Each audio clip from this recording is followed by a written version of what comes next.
Hello friends, good morning. Welcome back to my channel Shrima ওয়ালস ব্লগসে নিয়ে চলে এলাম সকাল সকাল একটি ভিডিও।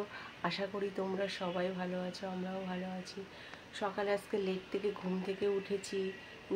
দাদা ছিল না, দাদা ডিউটি থেকে এখনও বাড়ি আসেনি। যেহেতু ও থাকে, ঝটপট সব টিফিন গোছাতে হয়, রান্নাবান্না করতে হয়, তো উঠে পড়ি। কিন্তু আজকে নেই বলে ভাত তরকারি সব আছে, যেহেতু কালকে বোন খাবার পাঠিয়েছিল, তো সেগুলো খাওয়া হয়নি, আছে। তবুও রান্না করব ভেবেছিলাম মাছের ঝোল চচ্চড়ি, কিন্তু কুমড়ো টুমড়ো এখন আনি না, দেখি কখন আসে, নাহলে রাত্রে রান্না করব ওগুলো। আর এখন তো প্রায় 10:30 11:30 বাজে, তো আমি একটু নাস্তা করে নিচ্ছি। দেখো, জল, একটা চা, সেই লুচি ছিল 2 পিস লুচি, একটু সুজি, একটু আলুর দম, এইটা এখন আমি খেয়ে নেবো। আর হচ্ছে ছেলে ঘরে ঘুমাচ্ছে, এখনও উঠেনি, উঠে গেছে, রয়েছে। প্রচণ্ড গরম সহ্য করতে পারছি না। এই সকাল সকাল উঠে চান টান করে আজকে পুজো করবো না, কালকে থেকে পুজো সব করবো, ধোয়া পাকলা করে কাল থেকে পুজো করবো। তো দেখতে থাকো সারাদিন কী করি আর না করি, আশা করি তোমাদের সব ভালো লাগবে।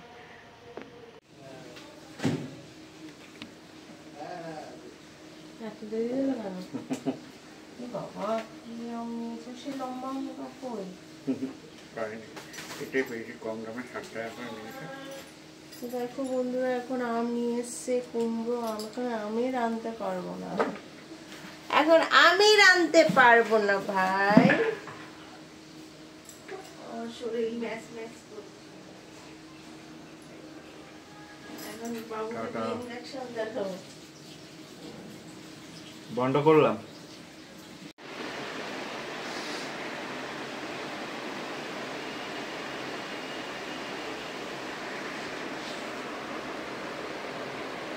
হয়ে গেছে দেয়া? হ্যাঁ, হয়ে গেল।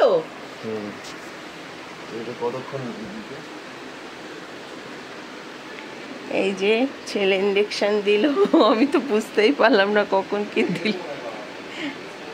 লেগেছে? কখন হুড়হুড় করে দিয়ে দিল।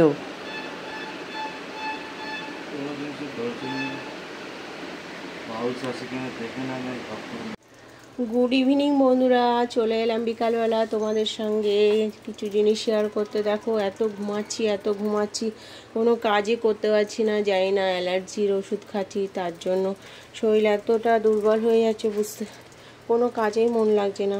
সকালে দেখো রান্না করিনি, এখন দাদাদের দুপুরে বাজার নিয়ে এসেছিলো, সেই বাজার এখন কেটে বেছে রান্না করব। এখন করব ফুলকপির তরকারি, এই মাছের ঝোল মাছ দিয়ে, আর এই যে চচ্চড়ি, যে শাকটা কালকে কেটে রেখেছিলাম রাত্রে, সেই শাক দিয়ে করব এখন চচ্চড়ি মাছের ডিম দিয়ে।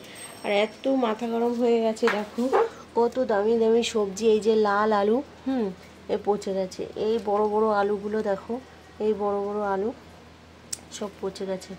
এরকম রাগ হয় বলো? ভাত ওদিকে বসিয়ে দিয়েছি, ভাত মোটামুটি ফুটে গেছে, নামাতে হবে। এবার এগুলো আস্তে আস্তে করতে থাকি আর তোমরা দেখতে থাকো।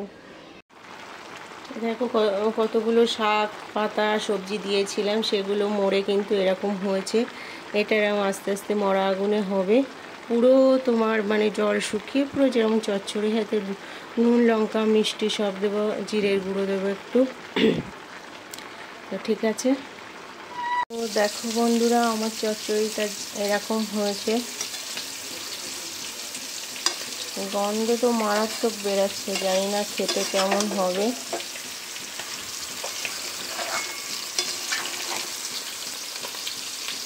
আর এদিকে মাছ ভাজা বসিয়ে দিয়েছি। এবার এই কড়াইতে এটা উঠিয়ে তোমার এতে একটু ফুলকপিটা মানে জল গরম করে ভাপিয়ে নেবো।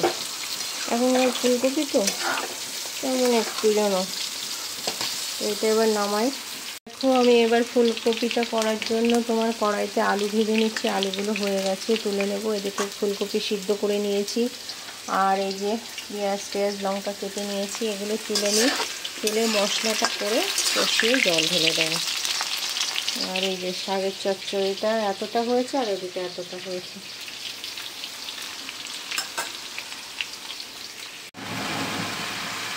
তো এই যে আমার মোটামুটি ফুলকপি কষানো হচ্ছে, কষিয়ে এবার জল ঢেলে দেবো।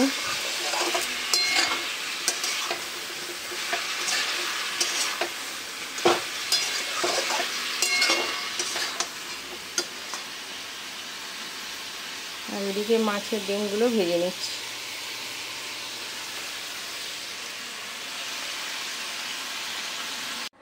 তো দেখো বন্ধুরা, অলমোস্ট কমপ্লিট হয়ে গেছে আমার ফুলকপির তরকারিটা। কোনো লাল লঙ্কা টঙ্কা কিন্তু কিচ্ছু দেয়নি, এমনি কাঁচা লঙ্কা দিয়ে, টমেটো দিয়ে, আদা জিরে বাটা দিয়ে করেছি। দেখো বন্ধুরা, দাদার পুরানো সব জামা সেলাই করছে। হ্যাঁ, রিপু করছে, দেখো সব হাতে হাতে সুন্দর করে রিপু করছে, এমন সুন্দর, মেশিনের থেকেও সুন্দর। কলার ছিঁড়ে গেছে তো তাই বলে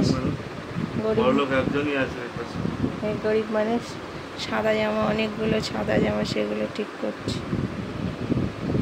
এখন চান করবে, চান করে খাবে, দুপুরে খাইনি।